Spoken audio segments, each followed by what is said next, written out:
Welcome back to Idletalk. This is episode 7 of season 1. I was 6 afraid of 7. 769. 789. Hey,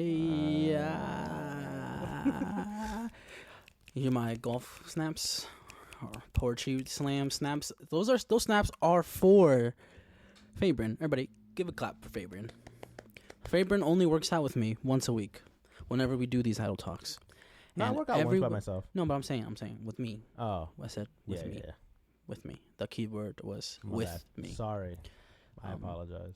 And we've been seeing a lot of progress, even though like last week you were like, nah, no, it's kind of heavy, whatever. But like it was the you bar, were doing bro. It. No, you was doing it. Yeah, last week I thought it was me. It was all mental. It was all the bar. It was bro. mental. Yeah. It was mental.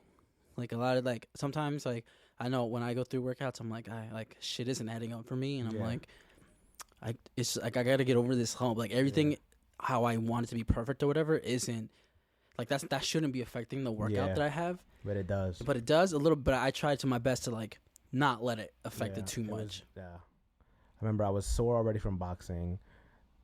The bar was tilted. Like everything that could go wrong was happening. I was like, dude, why can't I get up shit that I was getting up easy like last week? Yeah. But this week this week you myself. fucking jumped up like 20%. Yeah. Like increase. And I was like, proud of myself. Oh shit. I'm like, I'm like, yo, you could have had another one. I'm like, but like, let's stop here. Yeah. Let's move on. And then give me 2 of like what you just did. And you hit it twice. I was like, okay, all right. And then we skipped the 2.5 pounds. Yeah, we skipped that. We just went straight to like a 5 and then a 10. And then I was like, the 2.5 can also like, it helps you like with like knowing what your limit is, but it also kind of can get in your head like, damn, I only added the 2.5 and it's feeling heavy as shit. Like, so I think you had a good successful like lift without the 2.5, and then you just went straight to the 5 and you did it good. And I was like, all right. I mean, that kind of like reiterated to me like what I already knew about the 2.5s. Like it literally makes like a difference weight wise, but also can affect you like psychologically, where you're like, damn, I couldn't even hit with that little ass weight. There's no way I can hit this big shit. But I think since we skipped it, you had two good, incredible lifts today. So I was like, snap. Thank you. Yeah, and then we tried a new pre-workout. I'm not gonna name the name, okay? Because I got something cooking up. Bro. I got cooking up for myself. So it's like, you know, until we get that check, I'm gonna start saying names. You know. I got you. But I liked it. It was a key lime pie flavor. I mean, it tasted very, amazing. Good. And had me shit myself, but it tasted good. Yeah. It was a kind of, it's a subtle taste. Like you taste it initially. No chalky residue like all the other ones. Yeah, and it was good. It was a powdered one compared to the usual that we drink when I bring you the cans. Yeah. But it was a good like mixture of chemicals that they made, and chemicals. I mean it's the mix of chemicals for sure. But it didn't get stuck in the bottom. It wasn't too chalky. It was amazing. Chalky, like an amazing experience, and it was a sippable pre-workout for sure. Like I gave BJ some, and when we did legs, and he was like, oh, it tastes pretty good. My sister had a little bit in like a tiny ass, like a shot glass kind of, because she was like, I don't need that much caffeine, like period. And so she just took a little shot glass. She was like, I didn't realize I was like running 4 miles. Yeah. That's how I felt lifting. I was like, I didn't realize how like good this shit is. I was like lifting. We progressed and then after scale. The workout, I was like, that didn't even feel like a workout. Like I felt like nothing happened. But it wore off. Damn, was I in pain. The moment that shit wore off and I was getting naked for the shower, I was like, oh. You were like, it hurts to get naked. And I was like, what? It did, bro. It started to hurt to get naked, bro. But also, I want to let the people know about your microphone. So we were trying to do minis. You know, like this is our ritual. Gym, eat something, and then we record. Get home, shower, and then record. And then record Idletalk minis. And then we jump in, we take like a 10-minute breather, and then we jump in to do a full-blown Idletalk. Usually my aim is to get like an hour, maybe an hour and a half. Yeah. With this fuck face, it always goes on. It goes way too long. 2 hours long. Yeah. My mistake was that I brought my iPad today. I charged it here, and I didn't grab it to put on a timer. So it's on? No, but I'm saying like I don't like So you could grab it. No, I wanted to be funny and put like a stopwatch here, bro. I know, but now it's like too late. I don't want to stop the flow of it, you know. But I thought it would be cool, if like a funny little prop. You could see. It could actually help me. Yeah, or maybe give you more anxiety. I don't know. Maybe I mean, I ramble, so yeah. But I just didn't. I wanted to see what the effect of it would be. But I'm a guinea pig apparently. Yeah, we gotta test and see. But his microphone, we set up to record, and I usually just plug in and we play. And we plug and play. And then it was like dead. I kept making one pop noise. One pop and that's it. No. Usually you get a pop and a afterwards. That's how you know it's working. But it's just some the cable's fucked up or whatever. Yeah. But it was just a pop and silence, and I was like, oh no, what? We changed the cables, right? And we did something I'm not proud of. I'm not proud of whatsoever. Can we please talk about? We're gonna talk about that. So you can't even see the turtle. There's a turtle on my wire for my mic. I don't want to fuck with it and fuck the audio up, but there's a turtle that like holds the little wire up, right? That Malik gave me, by the way. Shout out to Malik. Shout out Malik. I love him. So this little turtle helps me like focus that I'm recording shit, so I'm not just wandering around like ADHD type shit.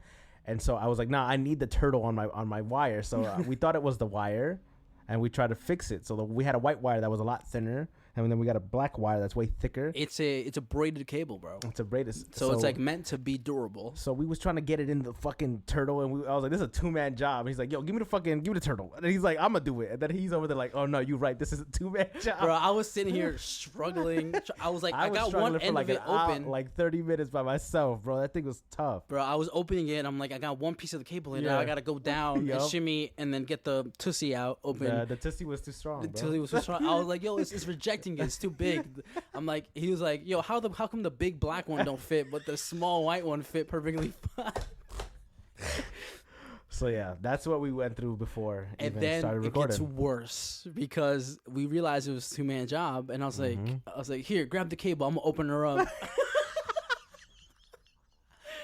And then, so we get the first part of the cable up, and then like, so I go down to the bottom and I open the second half of it, like.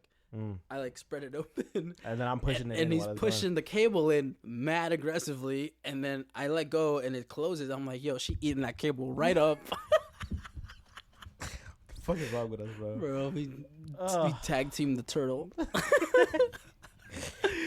So yeah, that was how we started our recording session. Yeah, that's how we started the Idletalk day. We linked up today, and we were like, what are we gonna talk about? Who knows, man? And this is what we got to. This is as far as we planned. This is as far as we planned. We're only 7 minutes into the Idletalk. That's perfect. But Last of Us was on Sunday. It was. So welcome back to the Last of Us portion of the podcast. Back to Sundays. Back to Sundays because no more Super Bowl. Super Bowl's done. Yep. So now we're talking about episode 6. Yes. Episode 6. Episode 6 of The Last of Us. Great fucking episode. Bro. What did you think about this episode? I think it was great. You think all the episodes are great? Yeah, but I also have a ranking. Like, to me, I still think episode 4 was great, but I do agree with you. Really? The pacing was bad. Episode 4 was great. Rank the current episodes 1 through 6. 1 through 6. Oof. Damn. From best to worst. Episode 3 is number 1.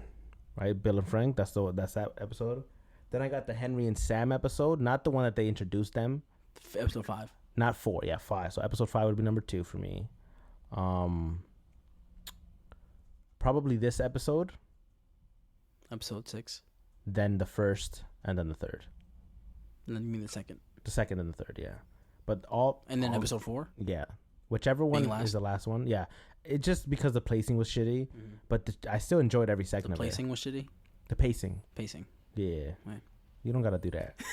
Every time I fuck up a word, you don't got to call me out. No, I let you slide a few times. I wasn't paying attention, but now that I got no topics to talk about, I'm hyper focused. Yeah, so yeah, for me that's the ranking system. But yeah, it was really, really dope seeing Pedro Pascal and what's his name? Gabriel Iglesias. No.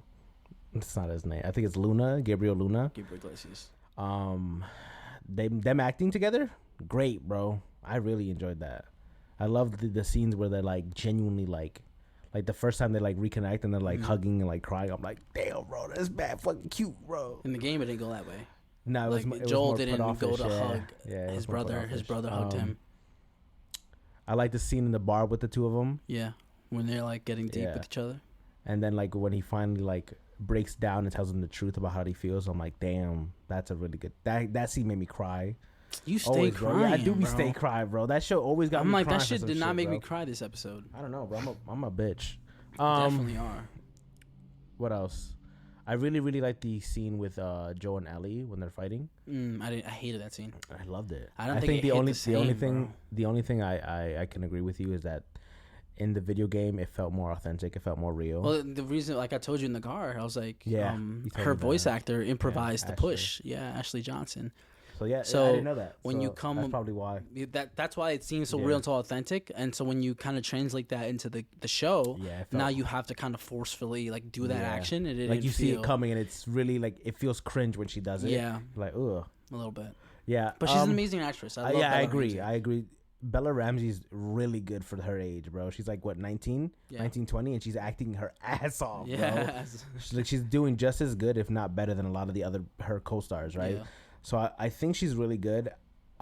Just the scene felt weird, but that's only because it's probably just from someone who's already played the game. The original is just better. They also didn't include the line, "You walking on mighty thin ice here." Yeah, that's such a good line. That southern twang. Yeah, bro, it's such a good line. In this, he's like, "You are walking on some mighty thin ice here." Yeah, it's but southern as fuck. Yeah, I love that line in the game, and I hate that they kind of. And it was like low. It was like quiet. Like that's how you know, like it was like serious. But I also really, really enjoyed the scenes with what's his name?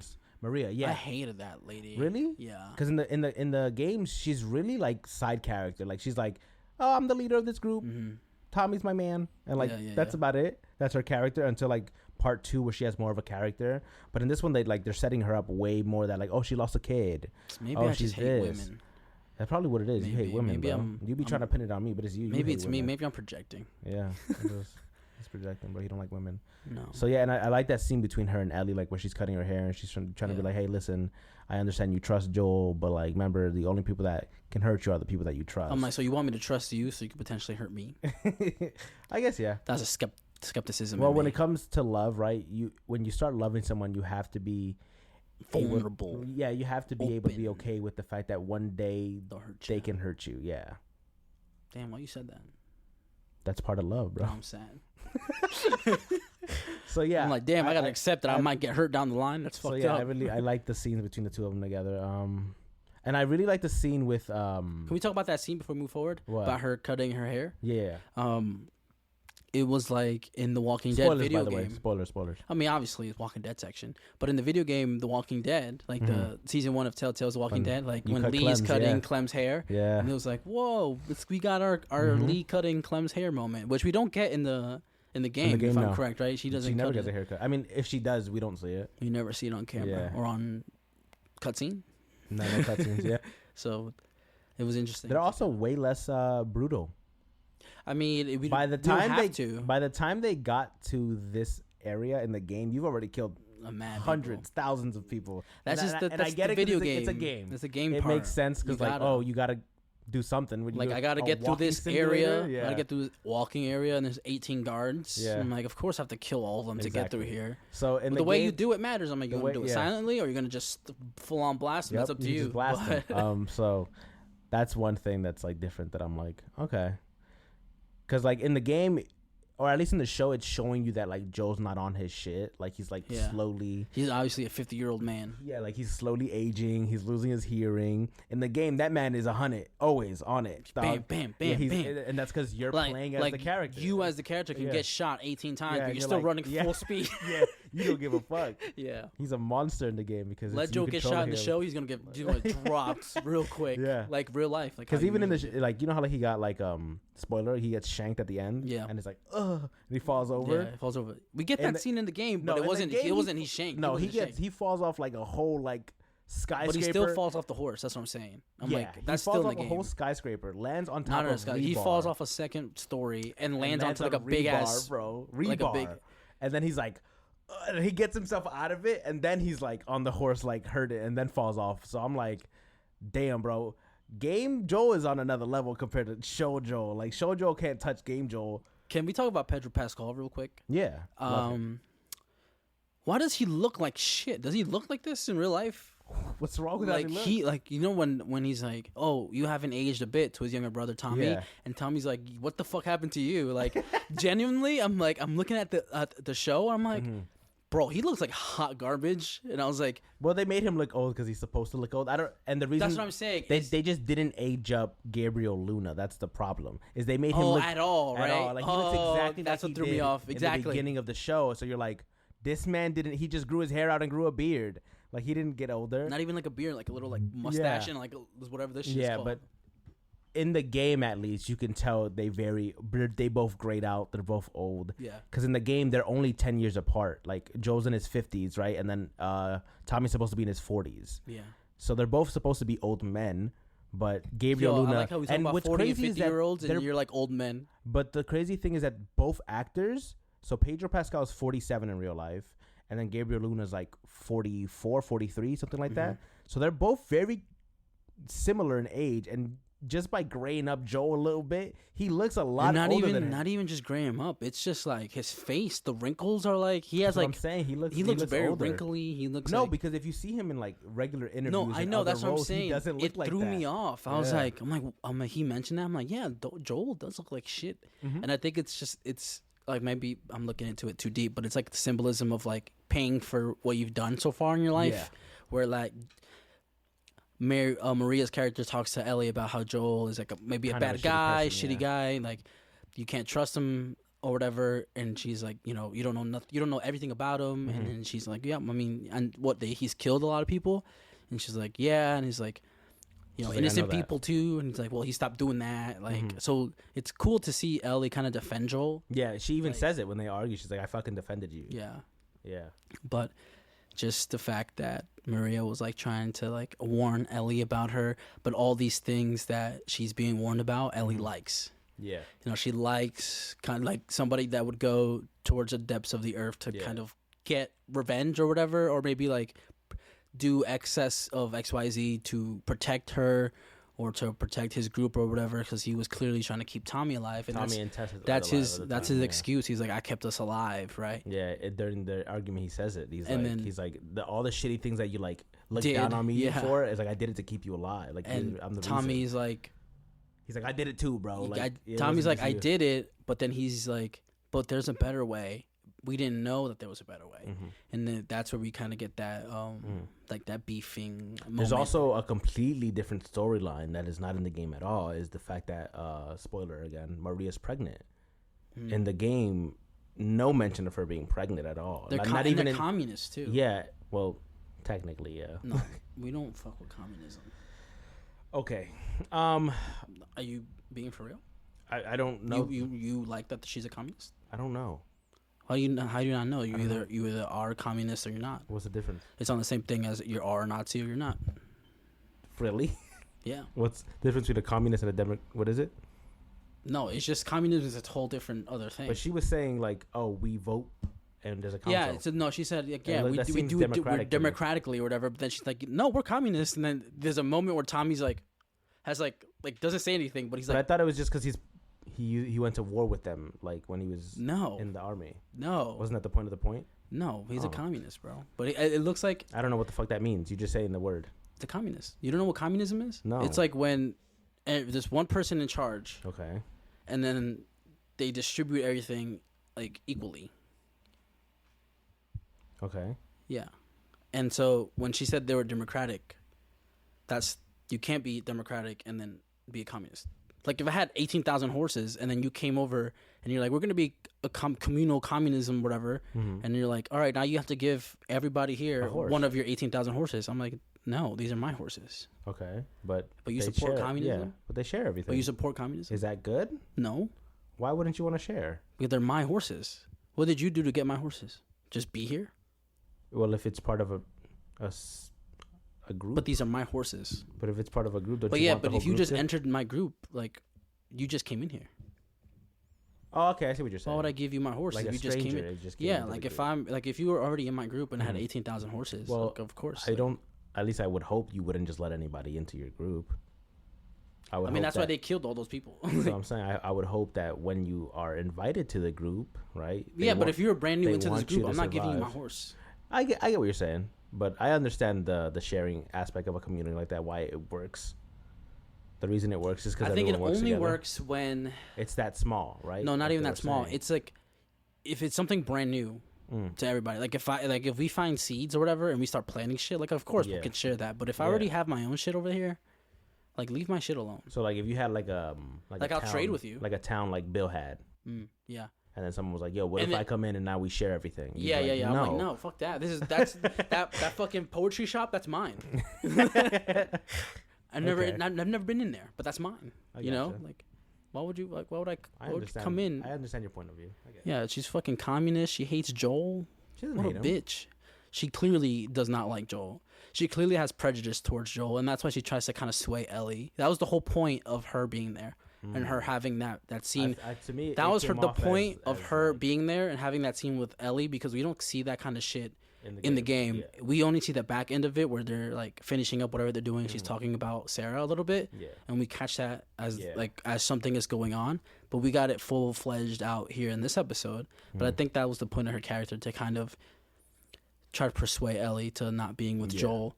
And I think we had that scene because, again, Ellie loves Joel. She defends him. But I think that was her point. The opposite way around, right? She's only ever known Tommy, right? Like she met Tommy and married Tommy, is not having a kid with Tommy. In this universe, she saved Tommy. So Tommy was by himself. Yeah. And then she, as the leader of her thing, brought him in and let him stay where they were. But what I'm saying is, like, from her point of view, right, she's never met Joel, because the moment he joined, he cut off communication, right? So probably the only stories he's ever told her was of how horrible it was to survive while living with his brother, right? And how, like, shit, like all the shit that he told that Ellie, she told like he was like, oh, I've killed innocent people. Tommy probably said the same thing, and for her, as someone who loves her partner, probably immediately blamed Joel, right? Yeah, like, she blamed Joel. She doesn't even give any accountability towards Tommy. And then when she meets him, right, and he's like, oh, I'm married, or I'm getting married, right? Joe doesn't care. Like, Ellie has to be like, yo, congratulate your brother. Yeah. Right. So I could see why she would have like such a bad taste in her mouth when it comes to Joel. That's her fault. I get it. That's her fault, because Ellie makes a great point. She's like, oh, maybe I'm smarter than Tommy, because she fully pulls on also Tommy's at fault here too for being for doing it, and B, for being complacent enough to just go with the flow. I mean, clearly Tess was there, and that's why the Tess death wish scene is so important too, because she's like, we need to amend for our sins. We need to do this for the greater good. I think that's where what's great about that show is that, like, everything that she's like telling Ellie, Joe believes it, right? Because you see him break down and is like, no, like I've ruined people, like I haven't been able to be this protector that everyone's wanted to me. Like, look what I've done to you. Look, I've actually lost Tess, and now I'm scared. I'm not good enough, and I'll lose Ellie. Like I'll fuck this up, right? So everything that she's telling Ellie is technically true about Joel, right? Everything Joel says about Maria is true too. When he's talking to Tommy, he's like, "Oh, so you don't want to radio me?" Yeah, like I agree. The only reason why I'm here is because I fucking thought you were dead. I think that's kind of shitty that you wouldn't let him radio his family, but or even like give like a message like. It was clear that he had a message system where, like, if this is good, that's all you need to say. If you don't want to talk to me, just say you're good or whatever. Or whatever. Play the record. Yeah. Or something I agree. Should have been something. But I'm playing devil's advocate, right? I always try to put myself in the shoes of both characters, because if I'm just always batting for Joel, then I won't ever care about the villain, and they won't ever be interesting to me. Whoa, she's not a villain. She's a communist. I'm just saying in general, like, if every time they put a villain up and they give him a backstory, if I'm like, I don't care, I only care about what Joel sees and whatever, then that villain will never be compelling to me. I'll never be able to like sit down and be like, not all villains should have redeeming qualities, though. No, not all. Some of them are out there just to be evil for you to hate them, and sometimes that's good.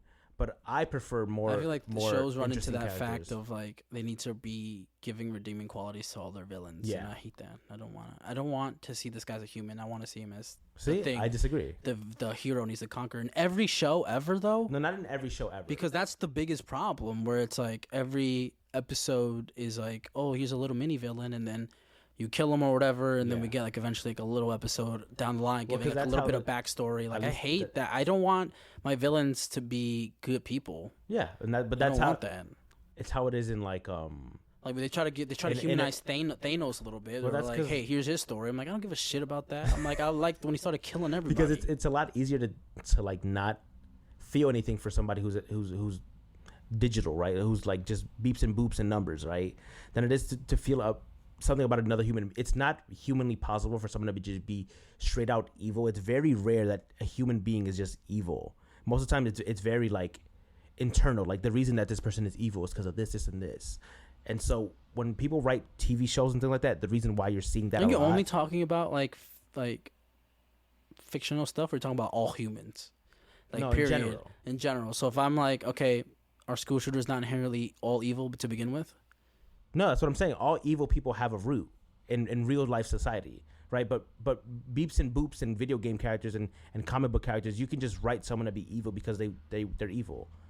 A lot of times, it's very. I'm not saying it's impossible. I'm saying there's people who are inherently evil. Yes, I agree with you. I'm not saying it's impossible. What I'm saying is that it's more rare in the real world life to see humans just be evil to be evil. Like there is no Jokers being born every day in the real world. It's very rare when you meet a Joker to be like, oh, this man just did this because he's. I mean, there's no Jokers born every day in Gotham. There's just the one. No, but there is. And then his little game. No, but there is. Like there's, how? There's like millions of crazy but not psychopaths. Jokers, but not.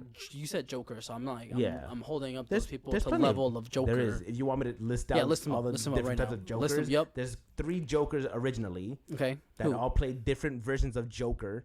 Okay. All right. There's the comedian, there's the Golden Age one, right? There's Harley Quinn who now is just the Joker. There's now what's that Asian girl's name who's now his new Harley Quinn who also just acts like the Joker. There's plenty of Jokers in Gotham. No, there's just one Joker. No, but there's plenty of people who are just evil. Harley Quinn's not going to go out and just like slaughter a bunch of kids. No, but that's the thing. But the Joker will. Now she's not. When she was first introduced, she would have. I don't think she would have. She would have. Because she was like a regular person to begin with. No, when she was. She's just a character. That's what I'm saying. With characters that aren't real, you don't have to write them like real people, and people just would accept it. When it comes to human beings, at least most of the times, evil comes from something. And if it doesn't, it's very rare. 2-parent home with everything that they could possibly have. Listen. I'm not play devil's advocate, bro. I'm not, you was already on there. I'm trying to get a little like. I'm not here to argue. I'm trying to get a little spicy. Come on. No, I'm not here to argue with you about semantics. What I'm saying is, in the real world, it's less likely for people to be evil for evil's sake. That's the point I'm making. And so, in a show, if you write someone to be evil for evil's sake, it's really hard for you to then be like, oh, this is a human being who thinks about things when no one is around. They're not human beings. They're villains. Correct. But it's you're supposed to disassociate from them. At least for me, it's not interesting. Like, why would I want to relate myself to a villain? I'm like, oh man, it's not to relate yourself. It's to. But like, if you're trying to make them humanized, you obviously want to relate to them in one way or another. No, you're like, oh wow, I was one bad day away from being that guy.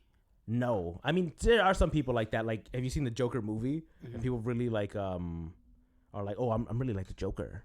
Yeah, and things like that. So there are people like that, but most of the times. I don't know, man. For me, I can't give you anything more than that. I still haven't even gotten your point. Is that for me, it's more interesting when someone who is the opposite of the main character is a person.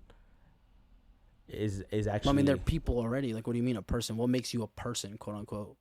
Yourself, your soul. Like how you hold yourself, how you are a person. Yeah, I'm such a bad guy. That's myself. Yeah, that's myself. I'm a villain. If you're doing that to be like, if you're like, I'm a bad person because I want to be a bad person, if that's it, it's not interesting to me. If you're just a villain who wants to be a villain because you like to be a villain and that's it, you're just evil to be evil, I'm like, okay, cool. I just don't think it's not interesting to me. I don't think all villains need a reason why they started. I think they could be inherently bad people. I don't think every villain needs to be. But every villain has a fucking little sad backstory. Like, oh, their kids died. Oh, Negan was a shitty person because he went off and his wife got killed with his daughter. Oh, so sad. Like, I don't give a shit. Like, I like the brain bashing, killing your favorite character guy. I don't want to see his backstory and why he named his bat after his wife because he failed his wife at protecting her. Like, I don't give a shit about that. Like, I like the guy that made Rick look like a little bitch. I get that. Like with the fucking snot nose bubbling and everything. I'm like, I make sure I hated that for Rick, but I'm like, oh, that's a villain. Yeah. That's a fucking villain. Sometimes it works. I like that. Yeah. I mean, but I hate giving everybody a backstory. I don't think it's necessary. I agree. I don't think everyone should get one, but I think it's more interesting when they do. That's just everybody gets a backstory. Like I don't care. Like we just got the backstory from our main character, and we're following this, whatever, you know. But I just like I only care about the main character. I like the villain when he's fucking him up a little bit, getting fucked up by the villain. Like sure, cool, but like they sit down and talk after getting brutally fucked up, like Batman versus Superman, where they're like Martha, and it's like, what did you say? I'm like, I hate that. I'm like, bro, well, because a lot of the times a shared interest that gets them to be buddies. Like, fuck off. Well, because a lot of those times, those types of fight, the reason it feels that way is because the reason the fight started is dumb, and it could have just been communicated out, and that's why it feels stupid that after they fought, now they're communicating when they could have just started with the communication. But when it's, to me at least, when someone is a foil to your main protagonist or is similar in the way of your main protagonist, it's really, really interesting, right? Especially like with someone like Joe, where like you're like, this man is very clearly not a good person in the world of like our world, right? Because he's a murderer. He murders innocent people. No, he's a good person. He just did terrible things. That's what I'm saying. But inherently, he's not a bad person. Yes, but that's what I'm saying. So I'm like, clearly, for only 20 years of his life, these are what the decisions that he made. For the other 30, he was a father. Yeah, like that's what I'm saying. He went to school. He did like X, Y. He loved to watch football. He had a daughter that he was raising, and he loved his daughter very much. Like, of course, like just because he did those things for like 20 years, are we going to inherently forget all the things that he did before this? Before there was a reason to do these things. But that's why you give him the benefit of that. That's but he's not the villain. You forgive. He's not the villain. I know he's not the villain. But that's he's our main character. That's why you forgive. But it's good to then have someone who's, if they ever write some game, I don't think there is anyone that is a direct mirror to Joel. If anything, there's someone who's a direct mirror to Ellie. I don't even think we have a villain for this season to begin with. It's the zombies or whatever. Because in the game, a lot of it is just NPCs that are like raiders or just and they kind of give you like a slight reason to do the things the most that you did. Villainous person that we will see is the next group that we run into while Ellie's by herself. That's the most evil of evil people that they don't give a backstory to. If that's the type of evil you want, you're gonna get it. But I prefer when it's, if they've ever if someone was like just like Joel, but instead of being like, oh, I'm doing it because I need to protect my family and blah blah blah, it's like someone who's just like, no, I do it because I like it. Right? It's like, oh, so there is a way where like you're accepting. That doesn't all the give you more of a reason to be like, I hope our hero kicks this guy's ass.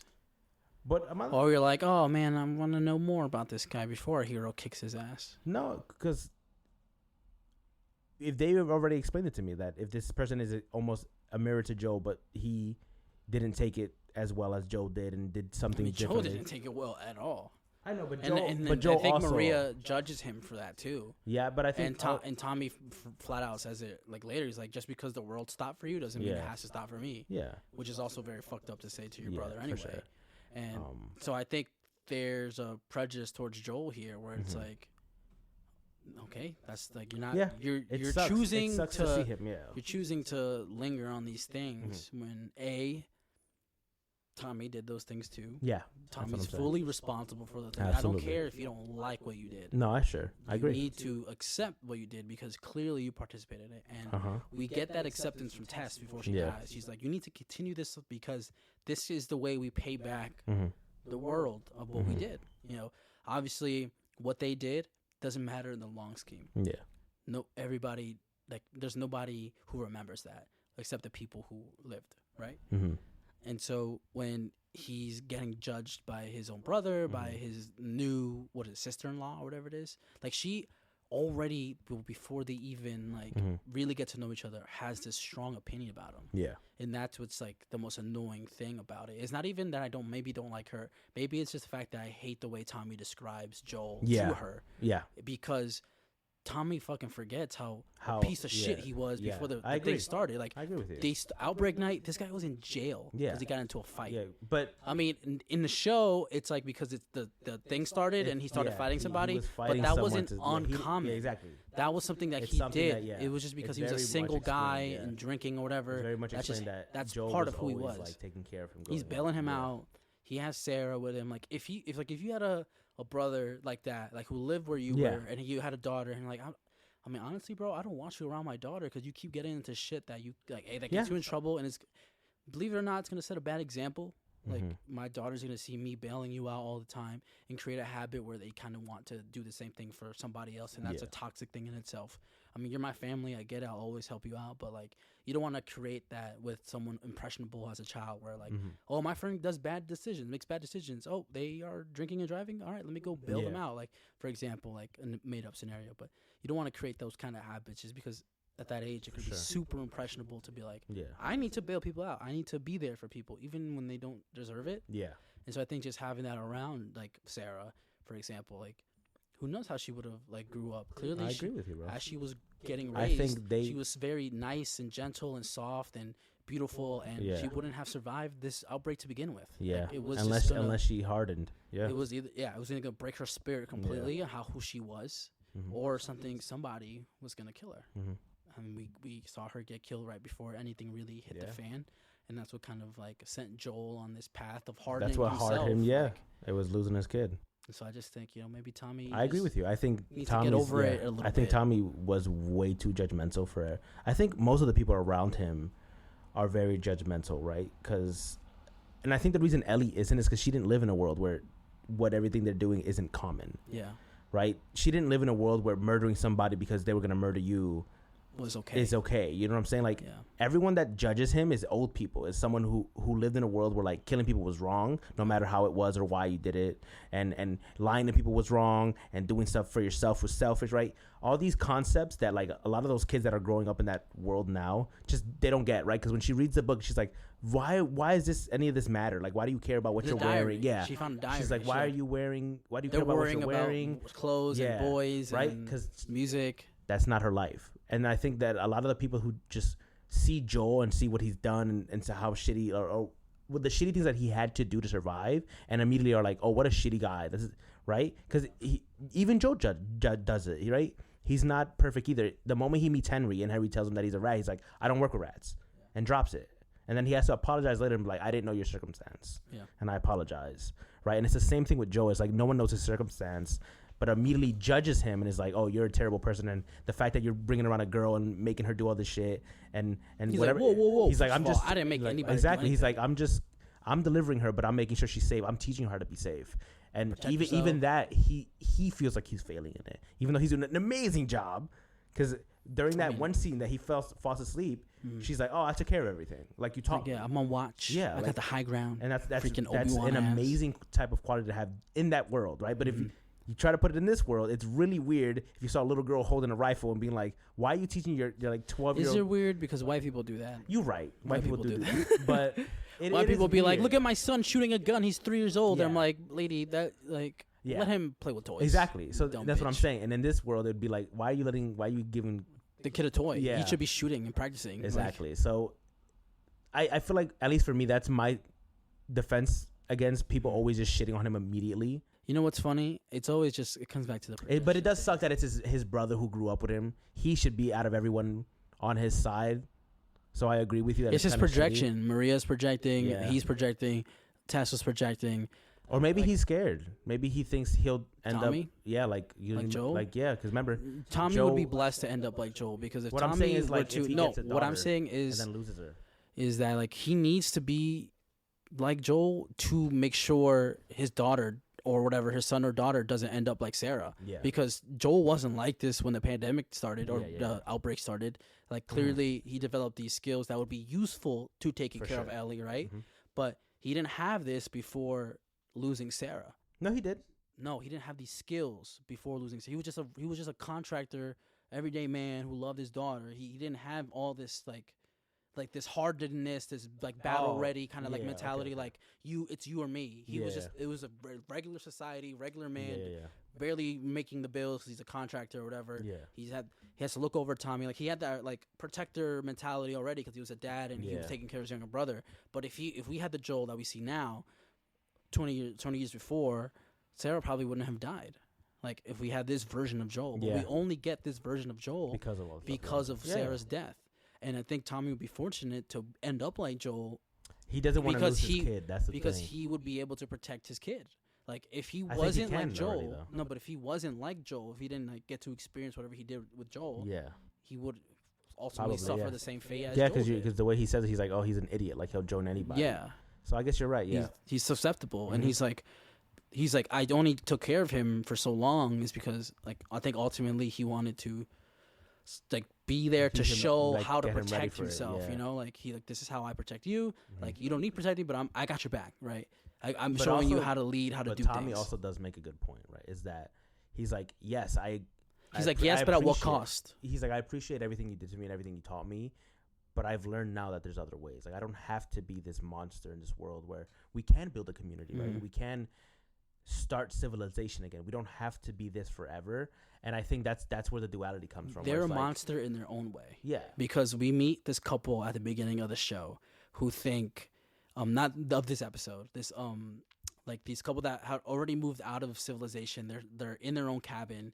Joel is interrogating them, quote unquote. And the native people. Yeah, and they're like, don't go east of the river. Something is like there's like a demon or whatever, or like it's like a curse or whatever. And the curse is that it's the community that they had, Jackson. They're killing the people that don't fit. They're the bad, quote unquote, bad people, right? Because they're like Maria's like, Ellie says to Maria like, oh, you've got a couple of 90-year-olds scared, thinking there's like something worse out here, and told us not to come here. Like, no, that's just the people who try us, right? That's what she says, the people who try us. Yeah. And they're like, sometimes having a bad reputation isn't bad because it's like a way of being protected. Yeah. But that's in itself is terrible to do too. To just anybody who quote unquote doesn't fit in with you, doesn't agree with you, or doesn't want to do the things the way you do it. Like, why do you need to kill them when you can? The good thing, which is what they've been preaching, and there's another way, is to send them away. But then that's and clearly other shows that we see that when you send them away, they try to come back. Yeah, and with more people similar to who they are. So they can't be sitting on this high horse of being like, no, we're doing things the better way, when the better way also includes killing people just to be sure. Yeah, that's what I think there's a big like hypocritical part of Tommy and Maria, which they both do, which is great. Since they're married, they're clearly compatible in that way. But it is, I agree with all the points you just made, but it is a different type of community, because when you see the type of community that Fedra was like the QZs that Fedra was working on, and now Jackson, which is basically a QZ, right? It's a little community. They take care of the sick. They take care of the old. And kids are running around, snowball fights. And then compared to Fedra, where they were killing old people. Child soldiers, baby. They were killing old people because they didn't want to waste medicine. They weren't giving enough rations to everybody. Like, with Jackson, it's like, if you're part of this community, we will feed you. As long as you work with us, we'll work with you. We'll teach you skills. Exactly. Like, everybody has, like, again, they have stores and shit. Yeah, exactly. But I think it's very helpful the fact that they're I guess near for a them, dam, and it's like winters get slow and they're way out of civilization. Like, when we see the QZs, the typical ones are like Boston, Kansas City, typical city where there's hundreds of people, thousands of people who died already and have become disinfected. Whereas when you move to somewhere who does, like, where it's like secluded. No, there's disinfected. Not there. No, not there. When she explains about how they kill people, she says that there's also, they leave a lot of infected around their area so that people don't just, if they're trying to just, like, they'll be like, oh, nah, this place isn't cleared out, and they leave. It's manageable infected again, and it's winter too. Like, we've got the confirmation in this episode that we talked about. I'm like, I hope they start moving slower because it's winter, and we get that confirmation this episode. But it's like a manageable thing. Like, it's like having a zoo, right? You have 2 of this, 2 of that, right? So like, all right, we're gonna keep like 8 clickers over there. Yeah. They'll chill and be guarded there. Like, we know there's 8 or whatever. Exactly. So it's like more like they aren't infected in the way where it's like sporadic. Like, if you open this door, a clicker comes in. It won't like, be like that. Like, it's it is very. You're right. It's very tamed in that way. Yes. I want to say. Yes. And it gets even more like. I just smacked my lips. I did a lot too. It's during the second game, they go on patrols. They have routes. It gets way more like. This organized, like, it gets way more. It's like to a T now. Yeah, like in the second game, we're like, all right, we're on patrol. In the show, it's a lot more advanced. Like, they're already at a point where this is like the beginning of the second game. Yeah, where like they already have a bar, they have communities, they have stables. They like in the first game, it was just them clearing out the dam to get electricity to the community. But right? the dam's already been cleared out. Yeah, and there's already electricity at the community. That's what I'm saying. So which means Tommy and Maria and their group must have already done it, and without Joel. Yeah. Which makes it seem like that group is very capable. They didn't need Joel. Yeah. They didn't need somebody like Joel. That's a capable group. They had Tommy. Yeah, I want to see Tommy fuck shit up again, because in the game he was a good shot, bro. Yeah. In the game he was always the sniper of the group. He'd always be like, "Dah!" In the show, it makes it sound like he's not good at sniping. Really? Because Joel, he says like his rifle and he has a he could hit half a mile or whatever, and then Ellie's like, "Can you teach me?" And then Joel makes it sound like he's fucking lying. Like, no, he can't teach you. But in the game he does teach. I know in the game, I know. When we get this like nice scene between the two of them. But in the show, it makes it sound like he's like, you can't do that. Because Tommy's a beast with a rifle in the game, so I hope they keep that true. Because I remember even in The Last of Us 2, there's a whole scene of Ellie getting taught how to snipe by Tommy. He's like, look, you gotta look to this and shoot that infected and that infected. It's a really good scene. I want to see they didn't get that many scenes together, Ellie and no, Tommy. they barely got one. Yeah, so I want to see them. She spent more time with his wife than he did with him. While in the game, she spends way more time with Tommy than she ever does with Maria. In the game, there's a time where Tommy and Joel are together, and we're getting kind of these conversations that we got during the two scenes. And it's all in just the one big scene. And off on the side, Ellie's hanging out with Maria. Yeah, we never got to see what happens there, but we kind of got it fleshed out in the show. Yeah, and then we get those scenes with Tommy, and then we get the scenes in The Last of Us Part 2 with Tommy. Yeah, but we'll see how that relationship develops. They teased the guitar. When she asked him, what would you have been if not a contractor? He said a singer. But at first he says, no, she says, what would you do after the pier? Yeah. That was the sheep farmer, which is also. No, but she asked the same question. Oh, I thought she asked him, what would you have been if not a contractor? Like if the world didn't go bad, like if you weren't already a contractor, I thought she asked him what he would have wanted to do. No, I thought she asked him the same. I thought he said, when I said earlier I was gonna, I wanted to be a sheep thing. He was like, no, I really want to be a musician. Yeah, and then a singer. Easter eggs, which is really cool. And then he's like, and she's like, oh, you gotta sing something for me. Which is crazy because in the second game when they finally settled down into Jackson is when he pulls out the guitar and he's like, hey, listen, like I want to teach you how to play this, which is so cool that now they're bringing it up like, oh, he does have some musical talent, like he does want to do something. He just doesn't have a guitar with him right now because he's trying to survive, and until he like settles down into a community is when he thinks that, oh, now I have the time for extra like curricular activities and like find a freaking guitar, a pick. Yeah, time to show. They need to show how Ellie gets tatted up, dog. Probably from a character that we got teased. Yeah, because in the game, part 1, no tat, no nothing. Part 2, she's just tatted, and you're like, huh?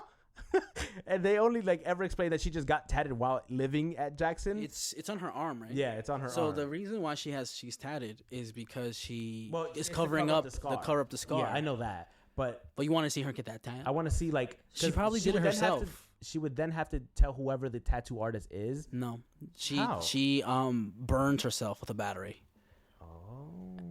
Genius. That's the cover up, and then he's like, "Yeah, I just want to cover it up. I don't like looking at it." Right, and that's exactly what happens. Yeah, and so she covers it up. We don't ever get to see a tattoo. She covers up the Jackson, cover up. Do we? Huh? Do we ever get to see a tattoo artist in Jackson? I have no idea because I don't remember a tattoo artist. I didn't even know they made shoes in Jackson. Do you know how hard that is? Yeah, when he was trying to fix the shoes. Yeah, some new boots, dog. Yeah, I was like, damn, they got everything in this bitch. I'm like, that should look like it just came out the store, bro. Yeah, like a fresh pair of boots, bro. I'm like, y'all make shoes in Jackson? Either they make shoes. I ain't seen no cows. I ain't seen no cows. Or they just had shoes. No, bro, them shits was brand new. That's what I'm saying. Somebody made that shit. They had some shoes just chilling in the back. I can smell the leather from my fucking TV. Maybe it was a pair of Tommy's old new boots. Like he bought a new pair of boots, but he was like, I ain't gonna wear them till this. And then his brother I was waiting for my boots to fuck up so I could use these. And then his brother came through. He's like, "Damn, my brother got some fucked up boots. I gotta get him new boots." That shit was funny. So yeah, that's the Last of Us segment of this podcast. Always. So now we're gonna transition. You know what show I want to see made from a video game? What? Overwatch. Red Dead Redemption. Oh. You said Overwatch. I'm about to go home, Fabian. It's. What time is it? It's 4:51, and you already made me want to go home. Bro, have you ever seen Arcane? I don't give a fuck. You just ruined my vibe. Bro, honestly, you just fucked up my whole vibe. If you don't like League of Legends, but you want to watch a good show, Arcane is great. So that's what I thought. I wanted to talk about a live action show. Why the fuck would I talk about Overwatch? I don't know, bro.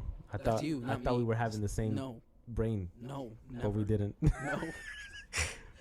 You said Overwatch, and I just got so disappointed. All right, Red Dead. Go ahead. I just don't feel like I can have this. I can have this conversation. Do you want to start like? I want to talk about Red Dead. Okay, so if they made a Red Dead live action, would you want them to start with John or do you want them to start with Arthur? I want them to start in the chronological order. So you want them to start with John and then like go back to Arthur? No, that's not chronological. It is. Release date is chronological, no? Timeline in the story. Favorite. Oh.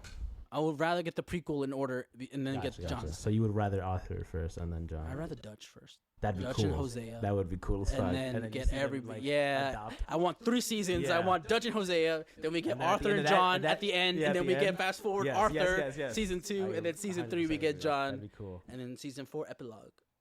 Jack.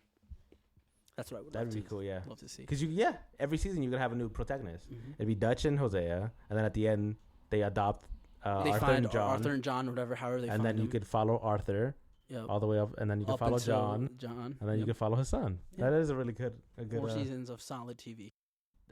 You know what? HBO, get on that shit. HBO, get on that shit right now, bro. That's what I'm telling you. I'm like, we get that because we don't really get to hear. Dude, Red Dead has a good ass story. It's literally just one giant story. It's really good. I mean, we could cut out the zombie DLC from Red Dead 1 or whatever. Why would you add that? That's not canon. It's not? No. It's a what if story. That'd be funny as fuck if they included that, though. What if, like, you kill a witch doctor and then everyone's a zombie? Oh, I didn't know. I didn't play Red Dead 1. I don't think you didn't play the original? No, I only watched videos. We could even do Red Dead Revolver. He has nothing to do with the story, but his Season story 5, is cool. maybe. Season 5. His story, Red Harlow's cool. But yeah, that bro, Dang, I'm like, in a Wild West, there hasn't been a good Wild West like thing. I like the movie that we saw. Yeah. With the guy who plays Kang. Kang there. Kang, Kang. John. Damn, what's his last name? Berthno. Huh? John Berthno, whatever his name is. John Bernthal? Yeah. That's the Punisher. I know. I was trying to be funny, but I couldn't pronounce his name. Damn. Drawing a fat blank, but him, the guy who plays Kang. He was from Ant-Man and the Wasp, Quantum Realm, Quantum Mania, Mid-ass film, dog. Damn. Marvel needs to step their shit up because if this is Phase 4, I don't know what they're doing with Phase 5, dog. Ass. I thought this was once you have no Captain America, no Iron Man. What is the story to tell? I thought this film was gonna be the one that like brought it back for me. That I'm like, oh, we going back. Like, we get back on the. Yeah. It's like the big movie. Like we can be on the same level as exactly. Endgame. Yeah, that's what or Civil War maybe. No, bro, it's so. I actually love Civil War. I love Civil War too, but yeah, that film was mid. But let's go back to Red Dead. Yeah, I agree. Like I think there's so much to explore with Dutch and Hosea, especially like a young Dutch and like a younger Hosea. Yep. Like I can you see how we see Arthur in Red Dead Redemption 2, like that age. I feel like that age for Dutch was such a pivotal like moment in his life. It's like we see all these things about how he's a quote unquote good man in Red Dead 2. Yes, where he's like defending the natives. He's like a good person that's going evil type. Yeah. Where he's like Bill's like, there's those guys are savages. Yeah. And he's like, no, they're not savage. Like he's generally defending the natives because he believes that they've been wronged. And this is the people who are doing the wrong things to them are causing them to be that way. He's like a genuine, like he has Lenny in his group. Yes. Who's an African American guy in that. No, Lenny's a black guy. Exactly. Charles is the native. I said Lenny is an African American guy. Oh, I heard something about native. Maybe. I already talked about the native. Sorry. I said he's progressive in the way. Yeah. Defends the natives. There's a comma there. Lenny, an African American guy, and other groups rival groups are like, oh, you've got that. Yeah, the N-word. The N-word guy with your group, and he's like, no, he's like he defends him too. Like he's got these morals about him that I would love to see be explored, especially in this time period where like. There's clearly racism places, and Lenny deals with it like to the side. All the time, he's not a main character or whatever. But when we are with Lenny with Arthur, like it's like we get to experience that, and we have the choices to stand up for Lenny or like get into a big ass fight. But then what do you do for the morality system in every other game? Because you could be a good Arthur, or you could be a shitty I think the Arthur, best ending is the good Arthur. I agree. I think all the best endings are the good ones. I agree. So I think that's what they would keep. They would go with just a good. Okay. Yeah, but I think there'd just be certain episodes where you just do bad things. like the Braithwaite house. Like that wasn't necessarily that was a, fun-ass a mission. good like moral thing to do. It's not, but it was fire, literally. It was so much fun in game to do it. But like I was so hyped. He's like Dutch is like, we're gonna go get your boy. And we're gonna bring him back. And I was amped up. I started killing everybody. Fucking got my drinking my tonics, get my dead eye going. Boom, boom, boom. Like I know. So exactly, I mean, it wasn't the greatest thing to do. Yeah. I mean, clearly. No, they deserved it. You saw that little girl that they had. Oh, in like the shack. In the shack. Yeah. Yeah. No, they deserved it, bro. And they also killed our boy. There's a new character that we got like halfway, and then he dies. With a K. What's his name? Kieran. Kieran, something like that. Yeah. They like chop his head off, and you're like, damn, they bro, violated the kid, fuck out of this guy. Yeah. No, they shot his head off because he got sniped because they wanted to meet with Dutch or whatever, and so they were going. Wasn't he on like a horse, like headless? No, they were just standing. No, after that. No, they're talking about the Irish guy that got shot in the dome. Isn't he Kieran? No, Kieran is the guy that you guys like bring in and you like have him tied to a tree most of the game, and then when you guys finally trust him, you have to do that. Yeah, and then he gets sniped by the Braithwaites. That's what I'm saying. Yes.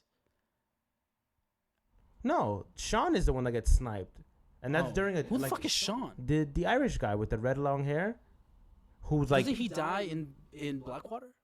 No. On the ferry mission? No. Who dies in the ferry mission? They think he's dead, and then you find him later on, and then during a deal gone bad, someone snipes him from a roof. Who finds who? When do you find? I think it's the Driscolls that shoot him. The O'Driscolls. That might be wrong. Somebody gets sniped in not Armadillo. What's the town the Braithwaites live in? Saint Denis. No, it's like right before Saint Denis. I'm trying to think. Blackwater? No, Blackwater. Strawberry? You're not allowed to Valentine? be in Blackwater. No. Those are all the towns, bro. And then the other one, Tumbleweed, is all the way at the other side of the map. No. Anyway, they're. You want me to? I don't have my phone. I'm gonna search it up. I was gonna search it up while you try to talk. But keep going. I'll talk about it. So, they, at least I think, until he corrects me, is that after you guys like trust this kid after being tied to a stoop, mostly like every like new map or camp you go to. They like he like becomes a headless horseman. They bring the horse into the Braithwaite Manor, or into that abandoned house that you make a camp. I think that's where they roll up. Yeah. With his headless body on a horse, and then he falls over. And they're like, "Oh shit, it's a kid." Rip to the kid. Yeah, it was him. Oh, it is Sean. Yeah, it is Sean. And, Sean is and the one Kieran gets sniped. Sean gets the head chopped off. Sean gets his head chopped off? Yeah, Sean gets the head chopped. I see the YouTube video. It says death of Sean and Braithwaite Manor burned down. So it's him. See? So Kieran gets sniped because they pull up and they're like, we want to talk to you. We don't want to fight anymore. We don't want to whatever, right? They're like, we want to stop it before it gets really bad.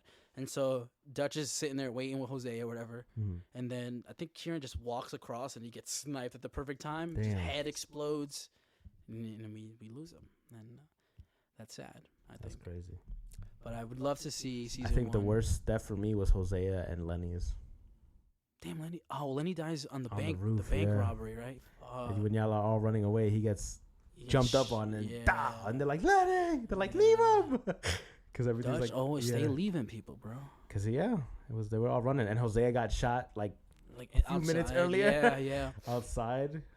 Yeah, those trying to negotiate or whatever. Or those are the ones that hit me the hardest. And then when Arthur dies, I was like, "Damn, bro!" Spoilers for season 2. We just spoiled everything out. Who gives a fuck at this point, bro? I mean, it's been play video games if you're not.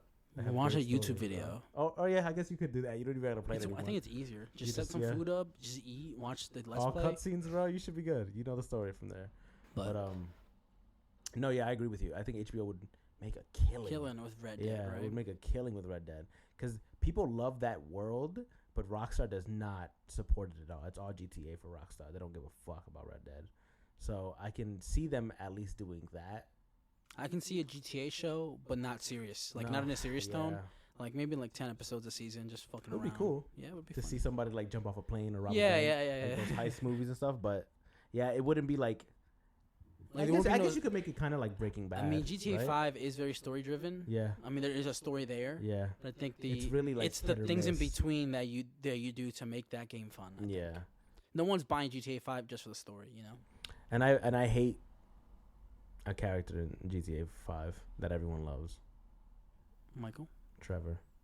Oh, what? Everyone loves Trevor. I could do without Trevor. I can't fucking stand him. Every time I had to play him or hear him, he's just obnoxious, bro. He's loud. Yeah, he's loud. Maybe that's why you hate him, because you're loud too. Like he's not. He not only is, if he was just loud, I'd be like, oh, whatever. Like he's loud and rude, and he's such a dickhead to even the people that are so nice to him. He's really mean to, and I'm like, oh, this guy sucks. Like he's like right hand bitch. Yeah, I'm like Wade. Yeah, he's always mean to him. I'm like, why the hell would anyone ever want to put up with Trevor? Like, I can understand why Michael hated this guy, bro. This guy sucks. It's like faked his own death. Yeah, I could see why. And then at the end, when they gave me the chance to kill him, I was like, ooh, you lucky I'm a nice guy. You chose to save everybody? I saved everybody. That's the right thing to do. Yeah, but God, how I wanted to kill him. 3 is stronger than 2. You're right. Always. I can understand why they would have him on his group, though. He's very resourceful. He's crazy, and it works a lot. He gets the messy jobs done. Yeah, it helps him a lot.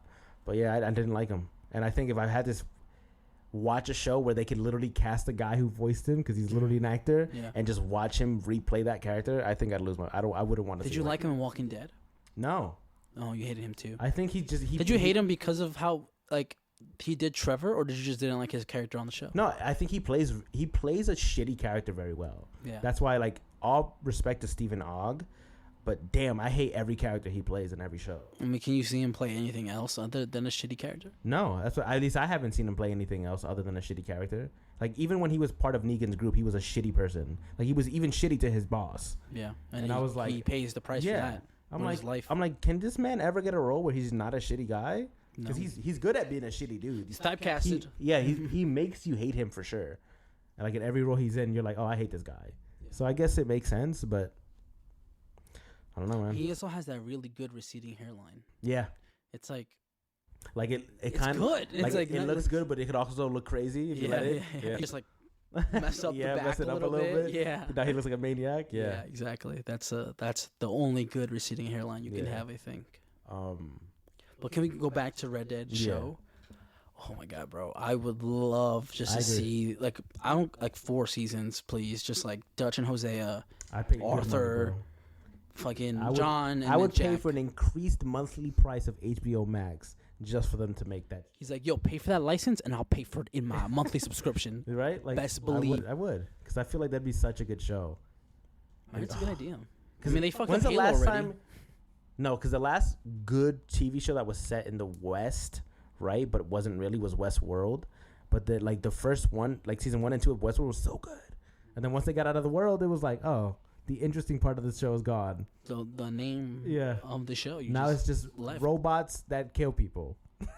It's not as interesting as robots who are in the Wild West that kill people, right? It's more interesting that way because they're also supposed to be in a game, playing the game. So yeah, I would love to see live action. So this is what season 1 would be. We just get Dutch and Hosea.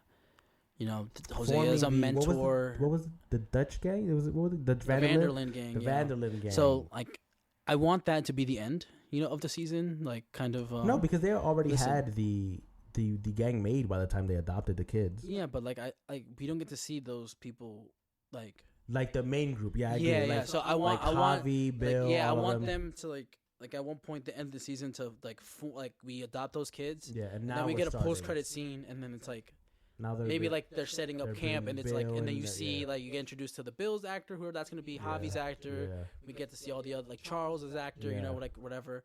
And I would like to see just the kind of Hosea teaching Dutch a lot of things about his morals. They would have to show person, them picking up Abigail. Yeah, who was just a slut.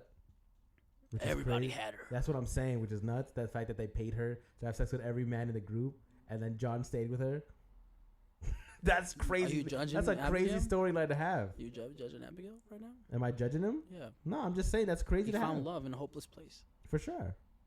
He found love in a holeless place.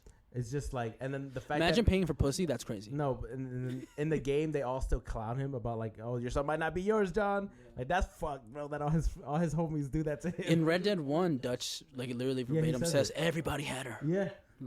And then do you think I'm yo, Arthur had her? Yeah, everybody. He says it. He says it that every guy in the group had. I think John only stays with Abigail because she had his kid, quote unquote. I think she's a pretty when. No, I'm saying bitch, that's why she's a pretty good wife. He stays with her. Yeah, she's a pretty good wife. I just feel I like Abigail. The character. It's shitty that how they treat him, his homies. his own boys. Yeah. Damn. Just because. Imagine your girl's OnlyFans models. I'm like, yo, I saw her butthole for $5. Is that the same? No, it's not as bad. Is that 2023's? That is kind of bad, but it's not as bad as the whole gang hit it. And well, the whole gang is like, what if I'm like, look, yo, look, everybody. It's different from looking. If the whole gang just saw and if the whole gang ate the ass, you're like, damn. That's different. See, now you talking. The whole gang ate the ass, and now they all clowning you that they all ate your girl's ass. That's too much, bro. Imagine I'm like, yo, how my tongue tastes. You see, like I can't do that. John better than me, bro. I would have left that gang years ago, bro. There's no way I'm killing people when they sleep. I'm like, pow. You shooting. Because imagine being disrespected like that at camp, and then the boss Dutch is like, yeah, I also slept with her, and you can't do shit about it. I'm the boss. Exactly. This is not the John Marston game. This is the Vanderlyn game. I would be shooting people when they sleep and running away with my kid, bro. You would shoot Abigail too? No. Oh, you made it sound like you shot her too. No. Why you let them hit? Why you let them hire you, bitch?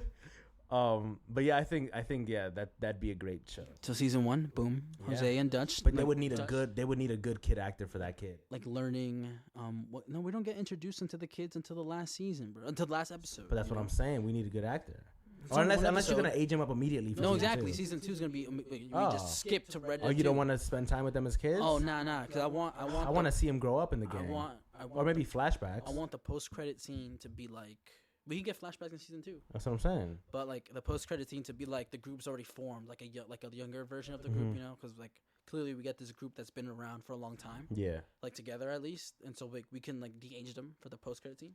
Like hey, look at this is like Dutch and Jose are like. See Uncle Young before he. Yeah, Dutch and Jose is like look, see Dutch. See we've got a good gang here. Yeah, I agree. Group going. That would be sick.